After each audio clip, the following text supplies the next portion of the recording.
Hello, this is Terry, and welcome to the Animation Industry Podcast. I'm here to share the stories of some of today's most talented and successful animation professionals to help inspire you to pursue the career of your dreams. And today I am chatting with Toronto local Vadim Bazhanov on what it's like to write the stories for major motion pictures from both inside the studio and as a freelance artist. Now, I was first exposed to Vadim's work at Sheridan College, where his thesis film Fresh Eggs, which is about two con men escaping the cops at a gas station, has been studied in our layout and storyboarding classes, and that's because Vadim graduated from Sheridan himself back in 2008.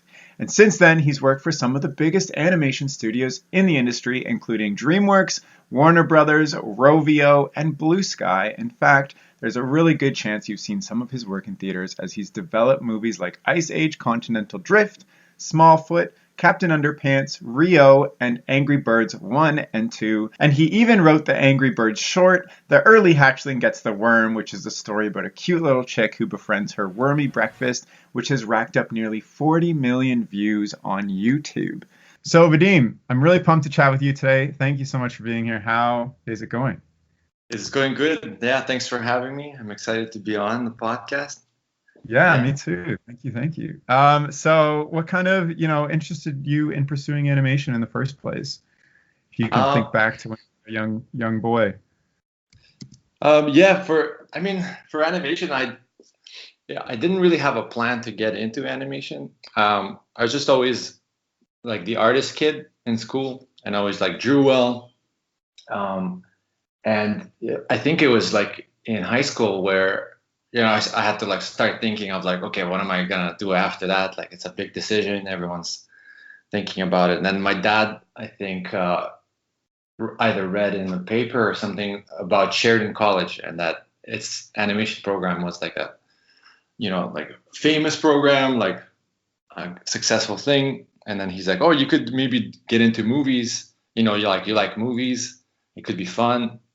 And I'm like, okay, yeah, like that sounds like a good plan. So I just kind of like tried it out, and I didn't even have like a backup or anything.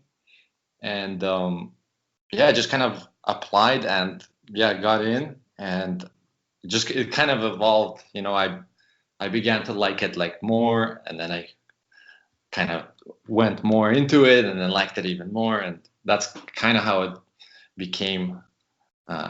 Like that's how I became like a full-time story artist. So like Sheridan is pretty competitive to get in. Like right now, the rate of getting in is about 1 in 10 portfolios get accepted. So when you were applying, which is, I guess 10 or 11 years ago now, or you graduated 10 or 11 years ago. So even before then, how competitive was it to get in? Like you said, you just, put together a portfolio. Did you take it really seriously, or like, are you just that skilled? No, I definitely took it seriously, and I don't know how the odds were, but you did have to have a portfolio, and I heard people didn't get in, so it wasn't too easy. But my dad is also actually an artist himself, and so he actually taught me like traditional like drawing. It's mostly we did like pencil work, but we did like still life and like kind of basics, like shading a cube, understanding how light behaves. So so we got that, like you have like 2 weeks to work on that portfolio. And so, we actually took it pretty seriously, I remember. And I was working hard on it. Like I was trying my best, obviously. And then my dad would he's like, this isn't, like this could be better, and like he would be like, okay, like come on, like it was like slightly stressful. That with work.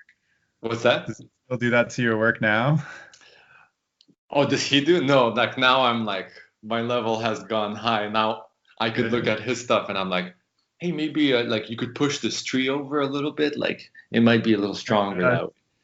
So what kind of artist is your dad then? He went to school for.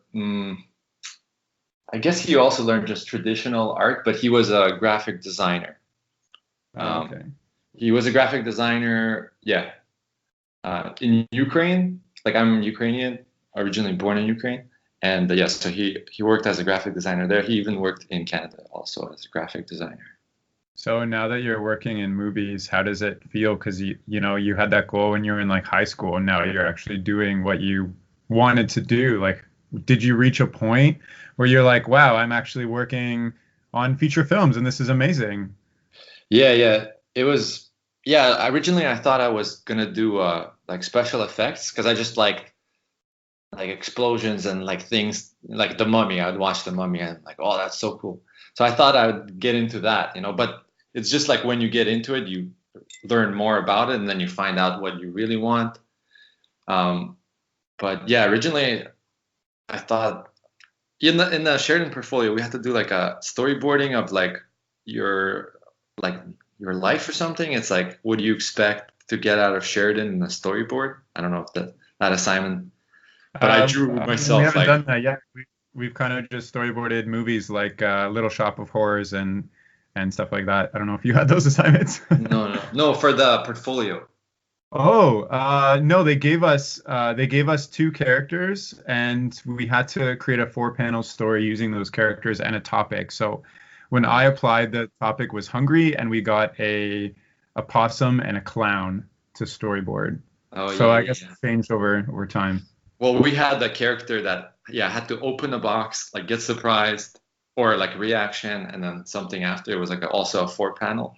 But then we had like a little story like a storyboard. I remember it was like maybe, I don't know, 16 panels of like your what you expect to do. And I drew myself like working hard at Sheridan, and then like people going to the theaters, and it says like my name in the theaters. So it's like I guess I did like I'm like, oh, that'd be super cool. And now yeah, like you get to work on cool films, and it's like sometimes yeah you're like, man, I'm just drawing for movies. It's just pretty cool. Like so So maybe explain how you, and because originally you wanted to do special effects, but you said maybe when you got into the nitty gritty or day to day of that, you yeah. realized that you wanted to be a storyboard artist instead. So what attracted you to story versus what you thought you wanted to do?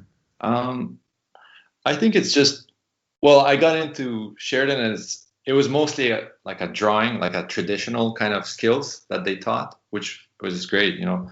Um, and I mean, for me, in a way, like I like to be more like drawing. Like I like the fact that I'm drawing always like with my hands.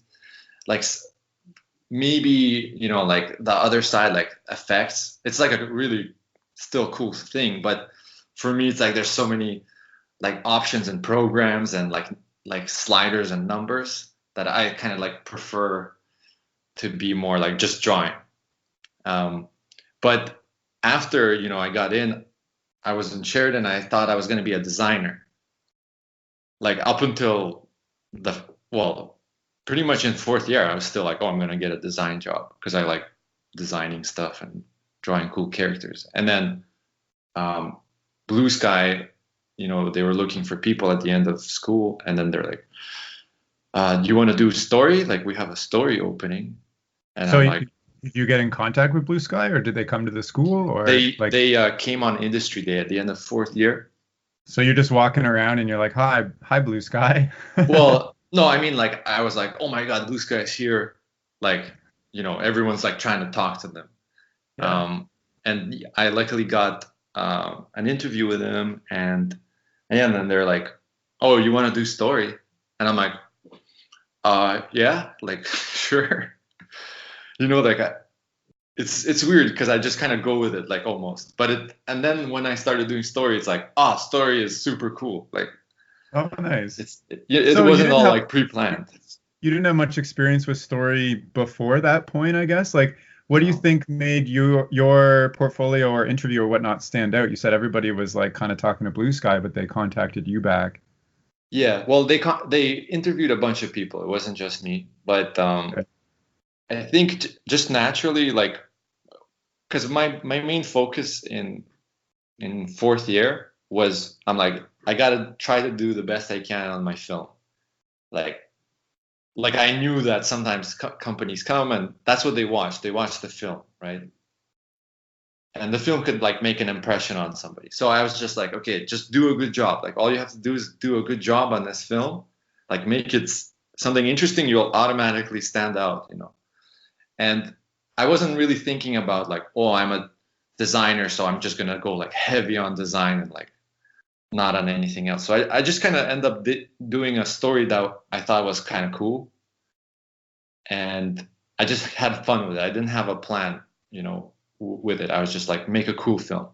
And then, so you weren't like, I want to showcase my ridiculous layout skills specifically, or I want to show out my animation skills. You were just like, I'm gonna have fun with this and make it the coolest thing I can. yeah, Personally. like, yeah, I wasn't thinking, because I wasn't like highly good at any, you know, specific thing, but maybe looking back at it, you could see like, oh, he's really thinking of like shots, like he's thinking like everything is like a different shot, you know. And my animation wasn't as strong, so I just naturally kept it like simple. Like I wasn't gonna do something, you know, crazy that I can't do. I'm like, but I did like a lot of shots, and then so Blue Sky kind of saw that. They're like, oh, looks like a story, like a good story, like person, you know. So it just kind of ended up like that. Like, yeah, I try not to, in general, like think of like what's my style, or, you know, like I just kind of follow what you want to do, like, you know, and then you'll just naturally be doing what you're best at. Sweet. I have a random question about the thesis film. How involved were like mentors or like other students' feedback in your film? Did it go through like a lot of drafts with like some of the profs reviewing stuff and helping you out, or what was that like? You can remember. Yeah. I mean, it's No. for me, I'm wondering because it's something that we're shown in like two different classes over a decade later still. So it obviously stood out to a lot of people, and it's a great short film too. No, that's cool. I'm glad, like, yeah, you were telling me how they're still showing it in class, and I'm like, wow, it's really cool that, you know, people still watch it and like it. But that's a good question, because I was kind of scared for a long time to tell people the story, because, you know, as an artist, if someone's like, oh, that's okay, and then you're like, oh, that's just okay, like, okay, I'll switch it then, right? But at the same time, you know, that's just one opinion, right? So I was kind of like, almost kind of making it on my own, like making up the story on my own. Okay. And I tried, I mean, there's different approaches, you know, and working in the industry, I learned how to like really work with people and like get their ideas. But at that time, I kind of like tried to come up with it, like the main thing on my own, and then kind of be like, okay, I feel good about this, I like it. Now let's show it to some people to get their reaction and to get notes, but also show it to people that you know that you'd want. You're like, you know, my friend will enjoy this, you know, because you don't want to show it to just like someone who's like, oh, this is like, I don't even like animation, you know, and then you'll just get this. You kind of show it to people you think you'll enjoy. They'll like supportive comments for it, like still critical, but like working with your idea. And yeah, that's in general like a step, like a big thing to learn, is how to like take people's ideas, but still understand that you got to do your thing and not just change it just for them. It's like it's a whole like art. Cool. I have some more questions about like the feedback process, but first I kind of want to hear more about your career. So you started at Blue Sky, and then you moved over to Cinderbiter, and then, you know, that whole situation happened. You went to Dreamworks and Warner, etc. So maybe can you go through like the highlights and maybe lowlights of your career? Yeah. Just in Cole's notes version. I originally started at House of Cool in Toronto studio, and I was doing I think actually like character cleanup. So I was actually cleaning up characters. So I did that like right out of school. I was like really happy that I got a job like right away, and I was working with them. And then that's after some time after industry day, that's when Blue Sky called back, because they did like their assessment, and they're like, hey, you want to move down? And I was like, oh, like, okay, I sure, because, you know, I'm just like, oh, I'm gonna move to like New York, like, wow. But yeah, and then so I made that move, and that was a lot of fun working at Blue Sky, and I lived in like Manhattan. That was like a cool thing. I was like riding in taxi cabs, and I'm like, oh my God, I'm like riding in the yellow taxi cab, like in the movies. You know, um, and then Your life is what's that? your life is a movie now. Yeah, yeah. And then you watch, movies, and every movie is in New York, and you're like, yeah, New York. Um, and then my girlfriend at the time, she moved. She was also at Blue Sky, and then she moved. She got a job at Pixar. So she went, to the other side of the state, and I She wanted was to. she was What's it? working in story also. She was a designer, so she A got a designer. design job. Okay. And so yeah, I wanted to follow her. So I applied, and also luckily landed a job at Cinderbiter. And yeah, I went there, and then I worked. So now I'm in San Francisco, and then I was working at Cinderbiter with on stop motion, which is really fun. Still storyboarding Yeah. throughout basically. And then that studio shut down, and so I had to, because when you're in the States as a Canadian, you're working on a visa, and you need a visa to work, or you have to leave the country. So I had to quickly find a job before like my visa would expire. So Yeah. again, luckily I found a job at Dreamworks, and then I helped over there, and I was working there, and that was awesome. I worked there for like 3 years, and then the Dreamworks had cuts, so they shut down the PDI, the San Francisco studio, and No. yeah, like there was like two. What movies were you working on at DreamWorks? I was working on Captain Underpants, and then there was like two others that never got made. They were. Oh, can you talk about those ones? Are they like NDA? Uh, I'm not even sure like legally Okay. what's the status of it, but it was fun. It's just like there's actually a lot of films like I worked on. Well, I don't know if it's a lot, but that just don't get made. Is that weird for you to work on stuff you can't really talk about and nobody sees? Or like how do you feel about that? Uh, I don't know. Like it's okay. I try not to, you know. And no one else seems to care. Like they're just like, oh, cool, you're in animation. Oh, fun. Like, All like, right. oh, you worked on like Ice Age. Like, it's like, um, but yeah, like you can only really like show your work like after the movie comes out. Right. So it's like your portfolio is always delayed by like a year or more. It's kind of weird. Yeah, and then I was at DreamWorks, and then yeah, after that studio kind of shut down, I thought, oh, this might be a good time to try out freelance because I've been always in house, and I've heard a lot about freelancing. I've seen freelance artists, and I was like, oh, maybe like I never lived in downtown Toronto, like my family lives out just outside. So I was like, oh, it'd be cool to try some freelance, maybe try out the living downtown Toronto. And so I was already married at that time, and we actually went to Montreal first and freelanced out of Montreal for like 3 months, and then we came to Toronto, and I'm here now. So Nice. yep. And working back at Blue Sky, like full circle all over again, freelancing, right? Yeah. Now I got like a Blue Sky freelance job, so it's like I'm back where I kind of started really. Seeing familiar faces, it's fun.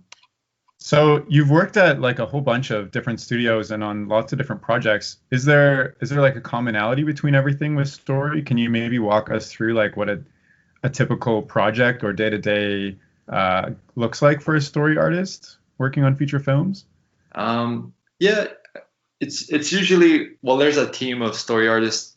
I mean, it varies, maybe 6 to 12 people, and sometimes there's a head of story usually, and so that's kind of your department, and then you work closely with the director and the script. Sometimes they have a really tight script, and sometimes the story is really loose and you get to explore a lot, but it's usually like you get kicked off, it's called a kickoff, and they give you a scene or like a like a little chunk or a little exploration or whatever it is.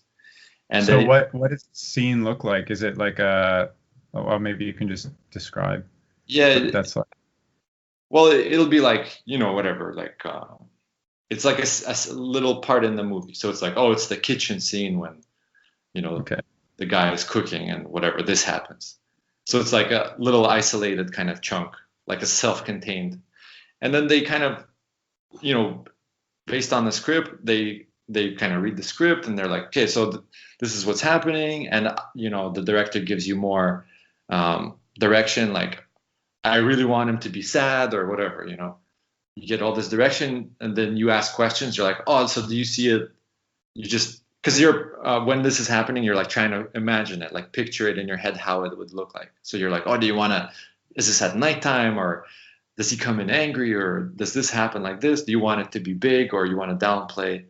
So you kind of like figure that out, and then you kind of go off on your own, and you do like a rough pass, and sometimes you could show them like really rough boards, just what you're thinking, like what the shots are, and then they kind of look at it. They're like, oh, cool, I like this. Maybe change this, maybe add this, and add more poses here. So it's like you could sell that emotion or whatever, clean up this expression, and then you like slowly, like through a couple of meetings, you progress, and then it's not like at the end they're like, okay, like make this really pretty. Sometimes it usually just ends with like, okay, that's good, like we read it, and Okay. you don't have a like polished stage. And then and then they kind of like take it into editorial and start cutting it together to like voices and sound effects, and then they could watch it, like they play it, and you just get like a new thing, and you just keep doing that kind of process. So the majority of your time is spent like sitting at a desk drawing maybe like technicalities of like what a room looks like and the characters, how they're moving in that space, or something like that.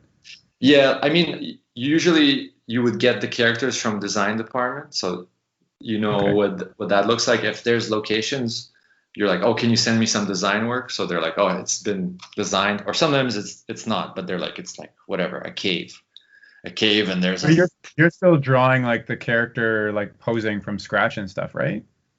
yeah, everything is. And some people take like layouts and they put them in the background, like they just copy paste it. But I just draw everything, like, and I keep it all rough, because everything is like a loose plan, like Right. it's not like you're gonna draw a wall right here and like later they have to put the wall there.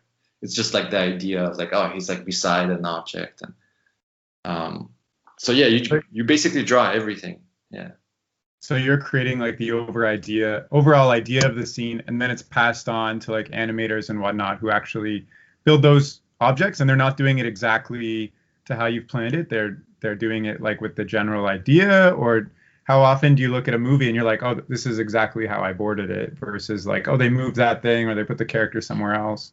Yeah, it depends. Sometimes it really depends. Like sometimes you're they kind of use exactly what you did, and layout tries to match the shot, like even like if there's a tree there, they'll kind of try to put a tree in there. Sometimes they just reference like, oh, it's a shot, like a tight shot, but whatever, the background's like completely different. um, yeah, it kind of varies, but so yeah, sometimes you see it like it's like shot for shot, like, and even the acting decisions is like based off what you plan. But sometimes the animators, they're like, oh, okay, he's really upset here, so they don't necessarily have to do your acting exactly. They're usually like amazing at like So acting. like what skill set do you need to keep like on your toes with being a good story artist? Like some people tell me that you need to have like really good life drawing skills and they'll do like cafe sketches and life drawing all the time. Some other people even have told me that they do like improv classes to make sure that they're like being loose with their actions and stuff like that. So like what do you do to keep on the technicality of being a good story artist? um I just try to I just try to take whatever scene I have and to try to make it as best I can. And so it's like, it's like you're gonna get good at exactly what you're doing. It's like that's So like, what is as best I can mean more specifically? Like, are you thinking of like the best angle and the best action and the best acting and the best layout all at once, or are there more specific things that you focus on? well, I mean, I don't know. I try to kind of push, like, I try not to be in my comfort zone, because maybe you could tell me something and I'll just board it like really like, okay, well, you see him, you see him, you see him, and he says that, like, okay, it's boarded, like technically that's boarding too. But I'm like, okay, but how can I do this in like a interesting way? Like can I add something that's like unique to it? Right. So you're just trying to put in like the care, like you always care and you're trying to put that energy into it. And that's usually enough because that's all you need is you just like for whatever scene. It's not like, oh, I'm trying to make the layout really good. It's like if maybe the shot needs like a crazy layout to like say like, look how epic this is, then you do it to support it. But it's just like whatever the specific scene or whatever the story of it is, you're just trying to make it like the best, most unique version. Nice. Is there like maybe a scene you can think of that you're particularly proud of in a movie that you were like, I really pushed my boundaries really far and it turned out really great? Like, can you think of something? Um, there's some scenes that sometimes they're not even in the film, but it's not even because it's like, oh, your scene wasn't good. It's just like that the story like evolved, and we didn't need to spend time here. But it's just sometimes I'm just like, oh, like I'm happy that I did this. Like when you pitch it, um, you're like I worked hard on it, and this is kind of like pushed my boundary a little bit. So you're just kind of like it's almost like for yourself. Um, you're trying to, because sometimes like you get a scene and it's not like your favorite bit. So instead of like focusing on like, oh, this kind of sucks, I wish I could do something better, you just try to get into that specific thing. And if you make it better, it's like you're satisfied, and then they're obviously satisfied because it's like the best you could do anyway. So Right. Now you mentioned the feedback thing before, and maybe we can touch on that now, where you said you were kind of protective with your thesis film about showing it to the right people and whatnot. How do you go through the feedback process now that you're working in a professional sense, like with the director and other storyboard artists and the head of story? Like, how does that whole feedback loop work? And do you give feedback to other story artists too and the director? Like, do you ever yeah, go to the director and say, like, I think this would be better? Like, yeah. You usually, well, so your job is to like help the director, execute their vision, right? So it's like you have to like help them first. It's not like what your choice would be.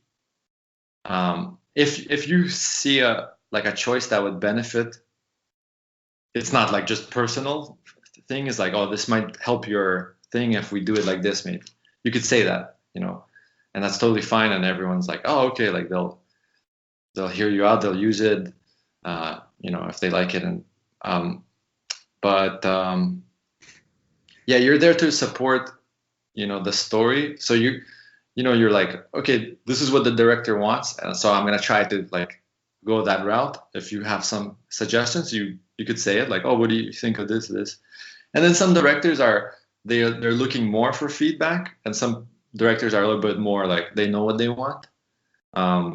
So again, you adjust. So it's kind of like, if I was in directing others for my short film in Sheridan, I would probably be like, do this, that's it, kind of like, yeah, like I know how I want it. But some directors are like come up with ideas, and they could see like that you might be good at certain things, like you might be good at exploring something. So they're like, why don't you explore this and like show me, and then you come up and they're like, oh, this is really cool, like let's use this, and then they give you more direction on top of that.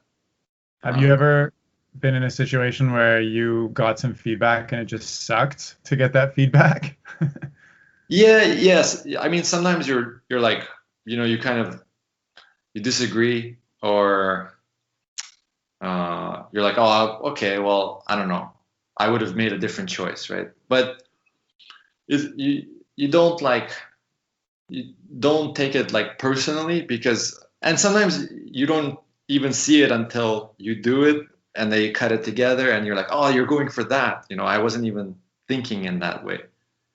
So you really gotta like, um, I don't know, maybe it's like your ego that might get in the way of, uh, getting upset or something at something that, but you kind of like, you gotta trust them, and do it, because they're the director, and Right. if you have ideas, you mention them, but yeah. So you're working freelance now for Blue Sky and you're in Toronto. How do you still get that feedback loop going as you're working remotely? And how do you even go about approaching and saying, I want to work remotely? Like, is that something that, more people should be aware they can do? Or is this like a unique situation?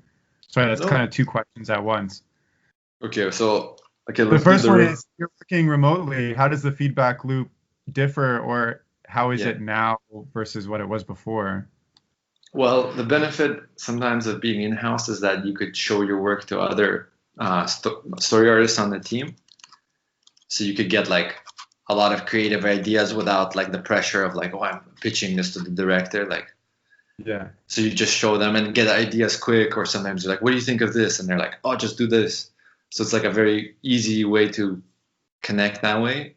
So working remotely you're definitely lacking that.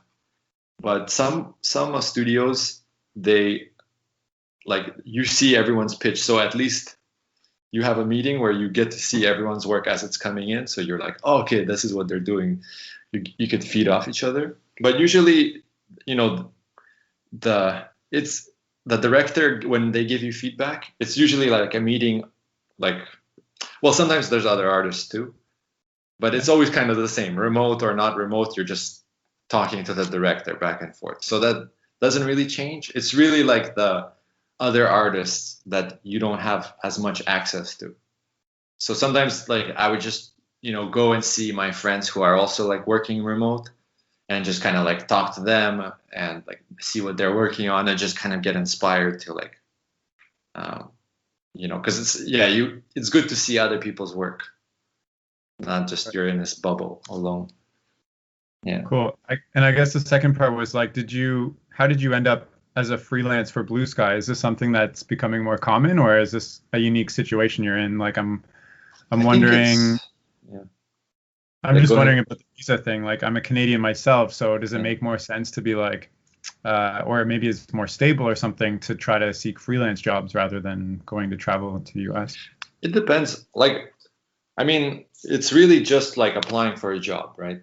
Like, Yeah. you're like, I'm a remote artist looking for work.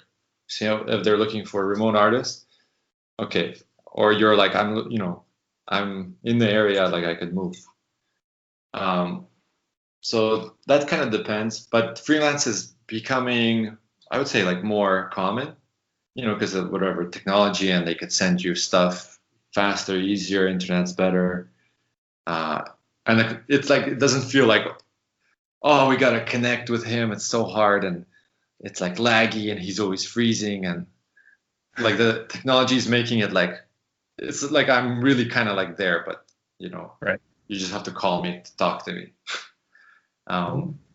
But I would like, for me, I got kind of like the experience. I think I got more like the in-house, like I worked really directly with people, and then as you gain more experience, it in a way helps your freelance, because then it's easier to like to say, oh, I've worked on all this stuff, like, do you want to work remotely? So they're like, okay, like, he's worked before in-house, it's successful, like he worked in a team, like, Right. so it might be a little bit easier to get at first in-house jobs rather than freelance, but you could still probably get freelance if you just ask and if they're open for it. Nice. Yeah. I do want to talk a little bit about your writing experience on the early Hatchling gets born. But first, like, I didn't even ask you what you love about story and being a storyboard artist. And like, is this your like happy place? And is this what you're going to continue doing? Like, what excites you so much about being a story artist? I just like the creativity of it. Like I like to, like talk about the story of it and have influence in the story of it, which I feel like is it's the real base of the film. Right. Like if there's no story, there's no film type of thing. Yeah, and it's like, and you really have discussions where you're like, let's do this, let's have the main character, and it could happen, and then the whole movie is like that after, so you're kind of like a little mini director, like the director is in charge, and they have like little story artists who are like making little scenes, but they get a lot of freedom sometimes, to sometimes they just visualize the whole scene, that's all them, with the vision of the director and the help of him. But it's like you decide that shot, you think of a joke, and it happens, So I like that it's like very, very creative. Are there like specific scenes where you like can't wait to work on it? Like you're so pumped and you're like excited? Like what is that kind of scene? Is it like character interactions, or I know you said you like special effects, so is it like creating a scene where something blows up or something? Yeah, I do. I kind of like crazy action. I would just have fun with like trying to make things dynamic and kind of intense. But I also like a lot of mood, like a suspense or creepy, and I like to work with like bad guys or like the evil. I mean, that was reflected in your film from Sheridan. It's quite obvious. Yeah. And yeah. But sometimes I'll get like an emotional scene that's like just pure loving. And, it's like I'm not as into it, but like I'm going to try to do this the best. Like I try not to be like, oh, like I don't do this. Even though I like. What's that? Do you ever study other films or things that you find do a really good job of creating a mood and try to recreate that? Or like where do you find the inspiration or the technical skills to apply other than your own imagination? Yeah, it's really, I think, just watching movies, it's like as if I'm like brainwashed to like I just absorb it, and then then my mind works like a movie, like it just naturally like shoots shots and makes cuts and does jokes like as if it's a film. And like originally I think that just happened because I just enjoyed movies and I just pictured like things like you're playing as a kid and you're pretending you have a gun, whatever, you're shooting stuff, you're just like imagining an action sequence. Yeah. So you said earlier that you thought you were going to be a designer. Do you ever miss some of the aspects of creating characters and stuff like that? Or do you feel like story kind of encompasses everything you thought you wanted to do? No, I definitely still like design, and I'm happy to do story because I think as a job, it's more creative. Well, I mean, it's just what you want, right? What you enjoy, but I like it because it's creative. And if I want to do design work, and I would say this is actually an important thing to do for all artists, is to keep just drawing your own stuff always on the side. Yeah. So, if I just feel like drawing some weird characters, I just do that on my own, and that helps me be balanced, so I'm not like, and sometimes like work can kind of like, it's like might be a project that you're like, it's not like fully like what you would want to do, like in terms of like it's not your cup of tea, but it's just not like you're not like, oh, this is my thing, like this is more like a work job, right? So in order to make yourself happy as an artist, because you're like, you need to expel that creative energy. I would say like you always gotta work on your own stuff, and that like satisfies that artist that wants to do their own thing. And if you don't do that, like the artist in you kind of will start to die. And you just want to always like keep that alive, like your personal thing. Like don't just stop and just do like work for others. You know what I mean? Right. Well, that's like a common theme I hear from a lot of people, is to like keep the creativity alive by doing your own stuff. Yeah. I do want to chat about the early Hatchling Gets the Worm, because you wrote that short, and it's like it's such like a simple but like amazingly connective short that like getting 40 million views on YouTube is like unprecedented amongst other animations. So how did you go about like developing this story in the first place, and how did it turn into a short that was shown in theaters and then all this stuff? So maybe you can explain where that came from. Yeah, I was working at Rovio, and I think originally they were just like exploring. This was like the Angry Birds one had finished, but we were working on like commercial, like the work for it, like promotional content and stuff. So what does that mean? Like when commercials like toys and stuff are, or like for stuff? like in the movie theater when like it's like turn off your cell phone, but it's like Angry Birds themed. Oh, so is that usually done by the same studio? I thought maybe that was like contracted out to smaller studios. It could work. I mean, I'm not sure, for every situation, but we did it, because they still have a story team who did the Angry Birds movie, so it's like just have them do it already.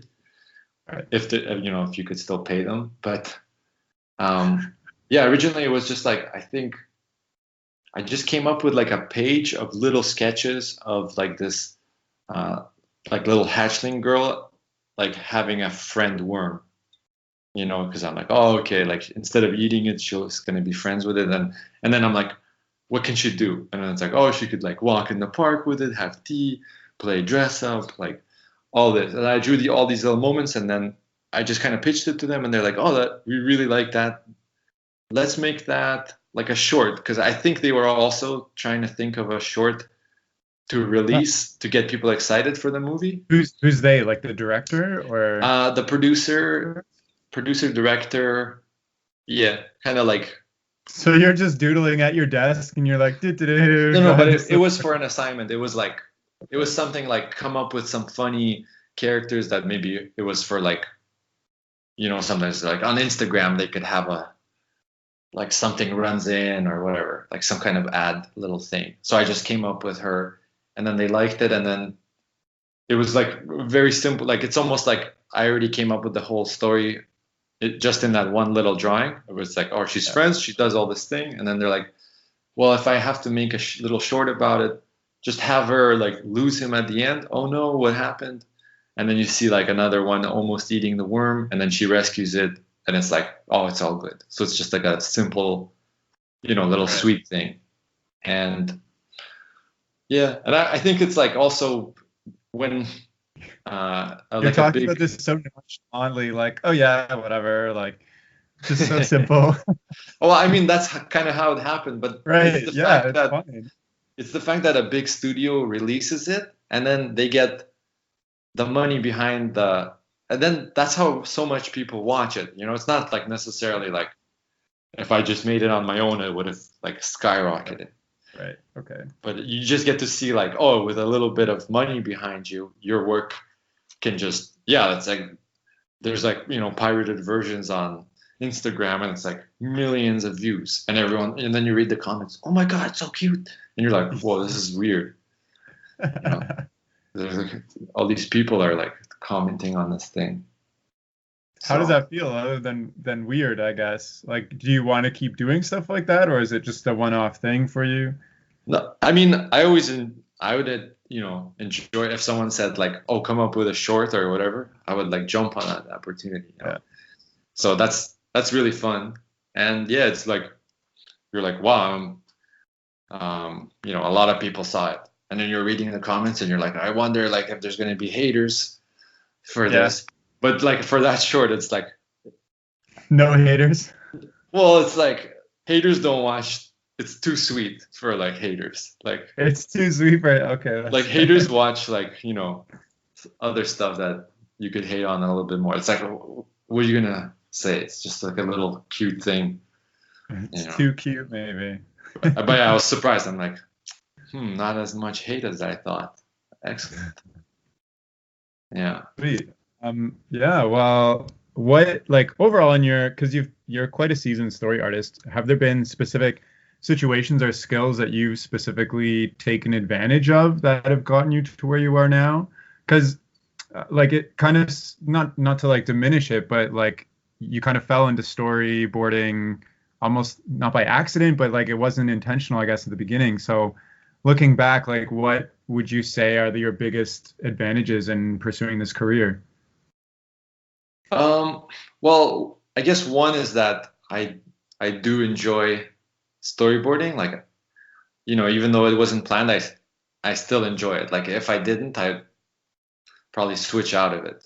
So it's like, Right. luckily I'm like, oh, it's kind of like, yeah, I feel like kind of lucky. I'm like, oh, I am like, I do always think in terms of like shots almost, Nice.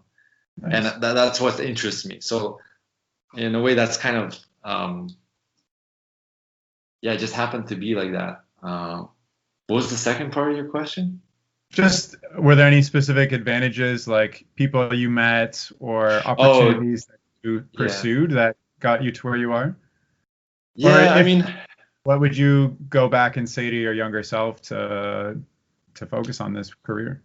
I don't know. I think the main thing is just to work hard, because I mean, I don't know how it sounds, but it's just really like that's all you could control, really. Like, Right. so you just gotta care, Yeah.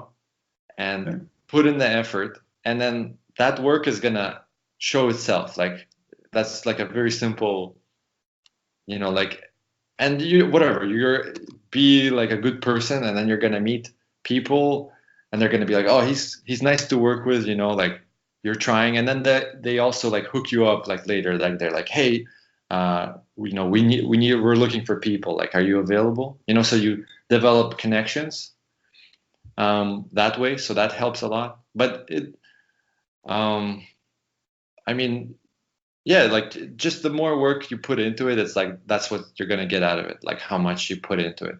Like I feel like I, that's what you should worry about. And that's, I like what you said earlier on when you said, just do your best and you'll naturally fall into what you're best at, kind of. hmm So, yeah, without like, yeah, like stressing too much, where you're like, oh, I need to, I have to do this job. It's like, just do what you find is fun, right? So that's a good way, and then that'll naturally be like, yeah, it's so it's a that it's a you simple tell, thing, simple is rule. that what you tell like a budding person who wants to focus on story? Like just do your best and work hard and meet people? Or Yeah, there, like don't stress out too much. Like, don't stress like that too much. I like it. it's not like, oh, you need to like live drawing 3 times a week. It's like, just try to do good work, and you'll slowly improve, and you'll get better. And the things that you're not good at, they'll improve with time too. Um, and that's it. And that's it. Like just enjoy the whole, like try not to get too. And sometimes you won't get what you want and whatever, but you just keep pushing, and eventually it's like they could, hard work pays off. Sweet. Well, Yeah. what's next for you? I mean, you're working on something you probably can't talk about right now because it's, in development, but Yeah. can you share what's next with you? Well, I mean, I'm working on like, yeah, stuff I can't talk about, but I'd like to, go get into like being a head of story. I'd like to try to like take on more responsibility. I always thought that's it's a cool job. Like it's a lot of responsibility. Like you're doing a lot more managing and stuff. Yeah. But I've always naturally kind of wanted to try it. So, it's again like, well, I want to try it. And that, you have experience working in all these teams, seeing all these heads of story, and you're like, oh, this is what I would do. Right. So I'm going to try to like push it, into that direction.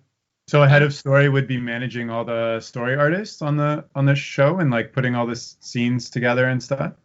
Yeah, you're kind of like, you would kind of be considered maybe in charge of the story artist.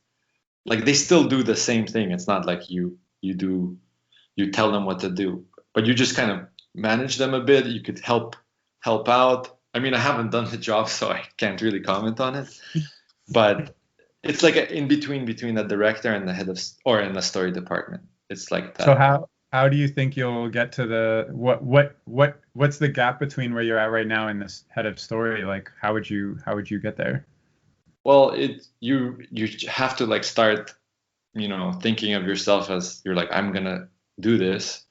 So then you could tell companies that I'm looking for this, this opportunity. Or if you're working on a project and you're a story artist, you could try to be like, instead of being like, okay, it's 6 o'clock, like see you later, I don't care.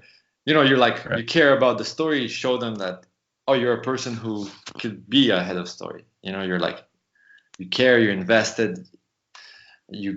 Anyway, so I think it's like, you got to start thinking like a head of story and then get it out there, like tell people like, I'm looking for whatever, head of story jobs.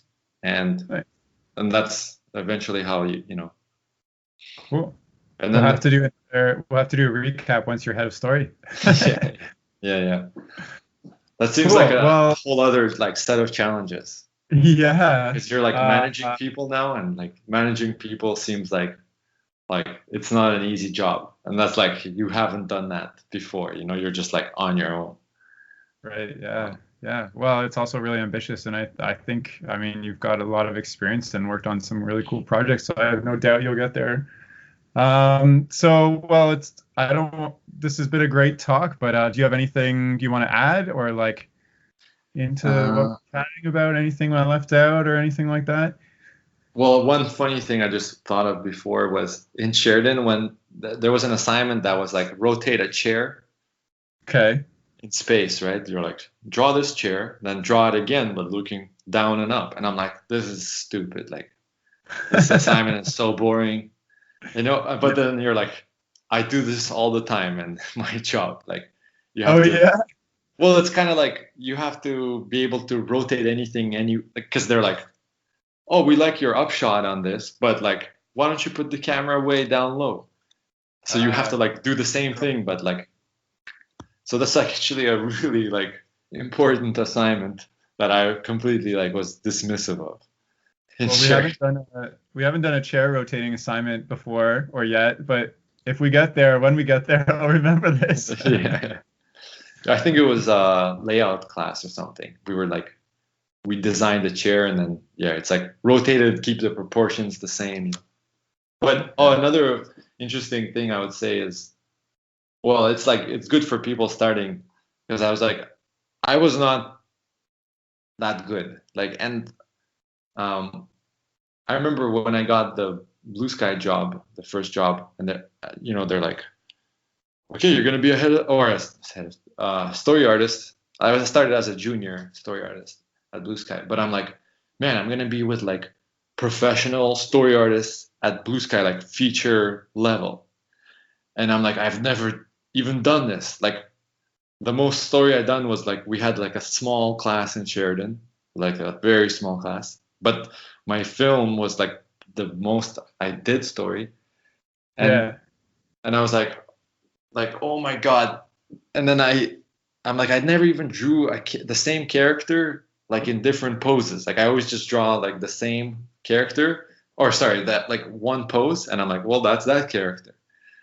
But I'm like, in story, you have to like make him move and stuff. So I'm like, okay, I got to make this guy look like he's sitting. And then I was trying to do it and I couldn't make him sit. Like I always drew him standing. And I was like freaking out, like, holy shit, like, how am I going to do this? Like, this is crazy. I can't even make another pose.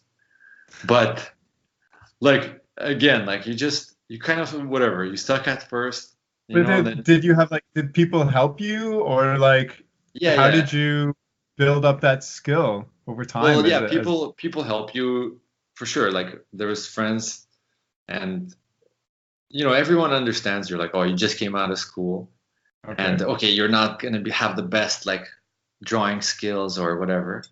But again, what maybe is good to see is that the person is again like trying. They're kind of like, you could always tell, like even if the drawings are bad, that they're trying to push something or make a joke or like make a little unique moment. Even if it kind of the execution of it sucks.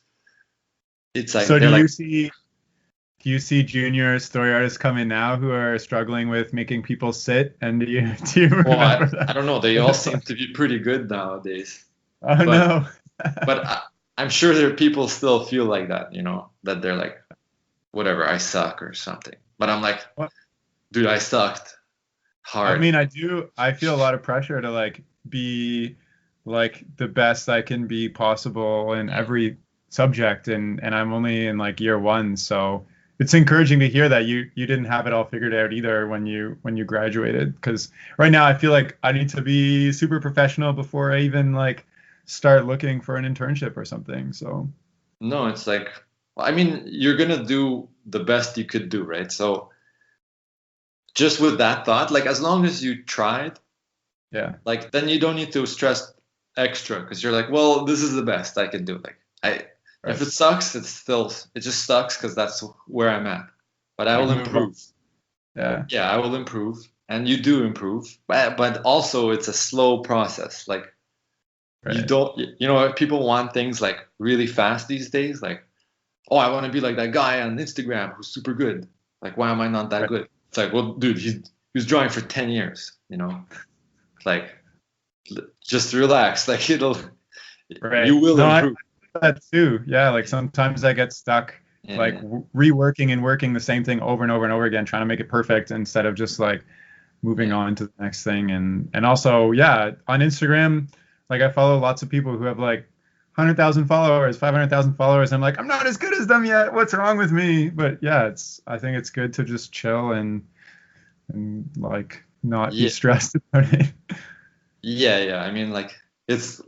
I mean, that's a huge part of life in general. It's just to, manage the stress because it's gonna come from anything. But yeah, I just feel like, yeah, just because I've met the story artist at Blue Sky when I started. He was really good. His name is Eric Favela, Yeah. and he was just making crazy scenes, And I was like, any tips? Like, you know? And I think he told me something like he just tries to like be into what he's doing, like present, like if he's so he's not thinking like ahead. He's just like, oh, I'm drawing this thing, like let's make it cool. Nice. So he just learned to enjoy the moment of it. And maybe only now am I like starting to get that, where I'm like, yeah, trying to just, even if it's like a thing I wouldn't pick or whatever, a decision I wouldn't do, it's like you're Yeah. like, okay, well, let's make this work. Let's not focus on anything else. Well, how do you, because sometimes, like myself, and I know this happens with my classmates too, we have assignments where I'm not particularly into it, and it's tough to find that motivation Yeah, to really do the best I can versus being like, okay, let's just get this over with so I can work on that other cool thing. yeah. Like, where do you find that, or how do you find that? Like, what are you Oh, like thinking the of? inspiration to, Yeah, like uh, I don't know if you do yeah. something specific or it's just a mood or something. Like for you, what's that like?